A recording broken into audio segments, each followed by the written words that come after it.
মার্কিন president Donald ট্রাম্পকে চেনেন না এমন মানুষ বোধহয় কমই আছে। কখনো বিরোধ মেটাতে, আবার কখনো শুল্ক বাড়িয়ে, আবার কখনো আরেকজনের নোবেল পুরস্কার বাগিয়ে নেয়ার আলোচনায় বরাবরই যেন অনন্য তিনি।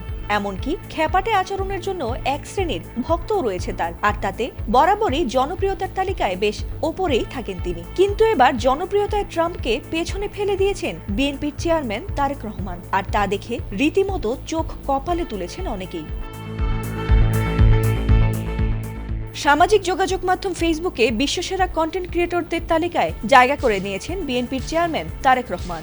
এমনকি জনপ্রিয়তার দিক থেকে মার্কিন প্রেসিডেন্ট ডোনাল্ড ট্রাম্পকেও টপকে গেছেন তিনি। সেই তালিকায় দেখা গেছে ফেসবুকে কন্টেন্ট পোস্টের সংখ্যা ও আলোচনার মাত্রার ভিত্তিতে তারেক রহমানের অবস্থান মার্কিন প্রেসিডেন্ট ডোনাল্ড ট্রাম্পেরও 4 ধাপ ওপরে। প্রশ্ন আসে, কিভাবে তিনি জনপ্রিয়তায় টপকে গেলেন ট্রাম্পকে?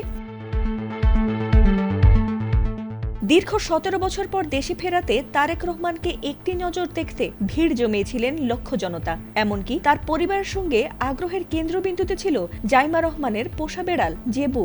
আর সেসব ভিডিও সামাজিক যোগাযোগ মাধ্যমে ছড়িয়ে পড়তেই বিশ্বব্যাপী তার কোটি কোটি ভক্তরা তা ভালোবেসে ছড়িয়ে দিয়েছেন, আর তাতেই ট্রাম্পকে 4 ধাপ পেছনে ফেলেছেন তিনি।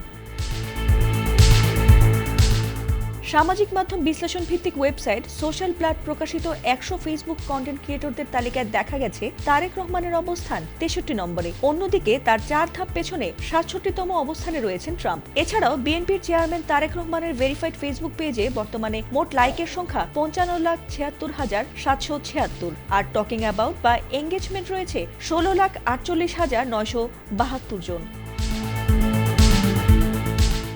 ফেসবুক কার্যক্রম ও আলোচনার পরিসংখ্যান বিবেচনায় বিএনপি চেয়ারম্যানের এই পেজটি বর্তমানে বিশ্বব্যাপী সক্রিয় ও প্রভাবশালী রাজনৈতিক ফেসবুক পেজগুলোর মধ্যে অন্যতম হিসেবে উঠে এসেছে। আর তাতেই বর্তমানে বিশ্বের শীর্ষ রাজনৈতিক নেতা ও প্রভাবশালী ব্যক্তিত্বদের তালিকায় উল্লেখযোগ্য অবস্থানে রয়েছেন বিএনপির চেয়ারম্যান তারেক রহমান। ফাতিমা সুলতানা, এটিএন বাংলা।